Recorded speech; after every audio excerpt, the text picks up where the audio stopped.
अस्सलाम वालेकुम। आपने मेरे वीडियो का टाइटल देखा होगा जिसमें मैंने लिखा है कि बिटकॉइन के इथेरियम की वैल्यू $10,000 तक जा सकती है।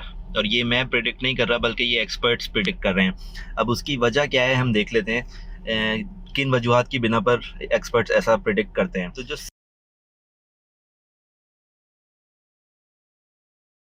सबसे इम्पॉर्टेंट वजह है जिसकी वजह से ये लोग ऐसा प्रिडिक्ट कर रहे हैं वो ये है कि इथेरियम को भी बिटकॉइन की तरह एक डिफ्लेशनरी कॉइन बनाया जा रहा है इथेरियम 2.0 में, जिसका एक प्रोटोकॉल लॉन्च भी हो चुका है EIP 1559, जिसमें इथेरियम को डिफ्लेशनरी इसके कुछ डिफ्लेशनरी फीचर्स ऐड किए गए थे। अब डिफ्लेशनरी कॉइन क्या होता है ये समझने के लिए हम बिटकॉइन की वर्किंग अगर समझ लें तो हमें समझने में आसानी होगी। आपको पता है कि बिटकॉइन सिर्फ 21 मिलियन कॉइन्स इशू होंगे, उसके बाद नए बिटकॉइंस इशू नहीं होंगे। और इस वक्त तक 18 मिलियन बिटकॉइंस इशू किए जा चुके हैं।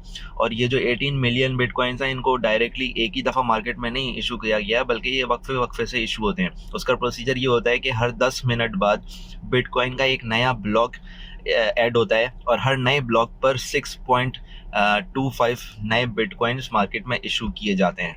अब ये जो रेशो है कि हर 10 मिनट बाद एक नया ब्लॉक और हर नए ब्लॉक पर 6.25 बिटकॉइन, इसको हर 4 साल बाद आधा कर दिया जाता है इस तादाद को। कुछ साल पहले ये तादाद हर नए ब्लॉक पर 12.5 बिटकॉइंस थी। अब ये 6.25 बिटकॉइंस हो गई पर ब्लॉक। अब ये कम होके 3.125 बिटकॉइंस पर ब्लॉक हो जाएगी कुछ अरसे बाद। तो हर 4 साल बाद ये जो नए बिटकॉइंस इशू किए जाते हैं इनकी तादाद को आधा कर दिया जाता है और इसी को बिटकॉइन हार्विंग मैकेनिज्म कहते हैं। और ये बिटकॉइन को एक डिफ्लेशनरी कॉइन बनाता है, क्योंकि इसका मकसद होता है कि मार्केट में बिटकॉइन की किल्लत पैदा की जाए ताकि उसकी डिमांड बढ़े और उसकी प्राइस मुसलसल बढ़ती रहे। तो ये वो मैकेनिज्म है बिटकॉइन हार्विंग मैकेनिज्म जो बिटकॉइन को डिफ्लेशनरी कॉइन बनाता है और जिसकी वजह से बिटकॉइन को उसकी वैल्यू मिलती है। इन दो वजह, एक तो ये कि इसकी डिफ्लेशन होती है, दूसरी ये कि एक सर्टेन क्वांटिटी है यानी 21 मिलियन बिटकॉइंस हैं, उसके बाद मजीद कॉइन्स इशू नहीं होंगे। तो अब हम इथेरियम की तरफ आते हैं। तो अब इथेरियम में EIP 1559 प्रोटोकॉल जब इशू किया गया उसके बाद इथेरियम को भी एक डिफ्लेशनरी कॉइन बना दिया गया, क्योंकि उसके बाद अब ये होता है कि इथेरियम में जब भी कोई नया ब्लॉक बनता है तो उस ब्लॉक की जो ट्रांजैक्शन फ़ीस होती है, यानी जो माइनर्स होते हैं जो इस ब्लॉक को ऐड करते हैं उनको जो ट्रांजैक्शन फ़ीस दी जाती थी अब वो फ़ीस बर्न कर दी जाती है। यानी वो इथेरियम कॉइन्स जो कि माइनर्स को ट्रांजैक्शन फ़ीस की सूरत में पहले मिलते थे और नेटवर्क में रहते थे, अब उनको नेटवर्क से बर्न करके नेटवर्क से निकाल दिया जाता है, अब वो मज़ीद इस्तेमाल में नहीं रहते। इस तरह इथेरियम को भी एक डिफ्लेशनरी कॉइन बना दिया गया और इथेरियम के जो कॉइन्स हैं उनकी भी तादाद कम होना शुरू हो गई।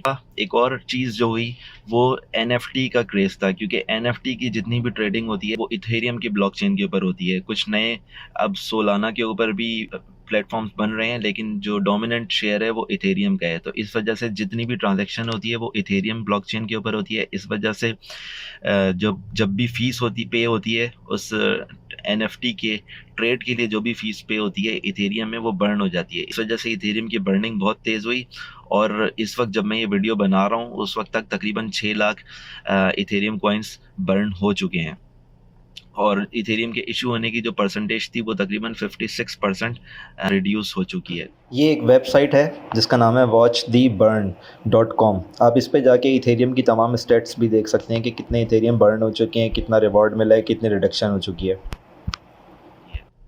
और उसके बाद जब इथेरियम कम्प्लीटली इथेरियम 2.0 में चेंज हो जाएगा, यानी ये अगले साल 2022 के फर्स्ट क्वार्टर में किसी वक्त एक्सपेक्टेड है, जब इसको कम्प्लीटली उसमें चेंज कर दिया जाएगा तो इसमें एक और चेंज ये आएगा कि इथेरियम प्रूफ ऑफ वर्क से प्रूफ ऑफ स्टेक प्रोटोकॉल की तरफ चला जाएगा। जैसा आपने शायद सुना होगा कि प्रूफ ऑफ वर्क मेथड जो है वो बहुत ज़्यादा बिजली खर्च करता है। इसी वजह से एलॉन मस्क ने बिटकॉइन को अपनी टेस्ला कार के लिए एज अ पेमेंट एक्सेप्ट करने से इनकार कर दिया था, क्योंकि उसका कहना था कि इसके इन्वायरमेंटल इम्पैक्ट्स बहुत हैं। इस वजह से इस प्रूफ ऑफ वर्क को प्रूफ ऑफ स्टेक में कन्वर्ट किया गया।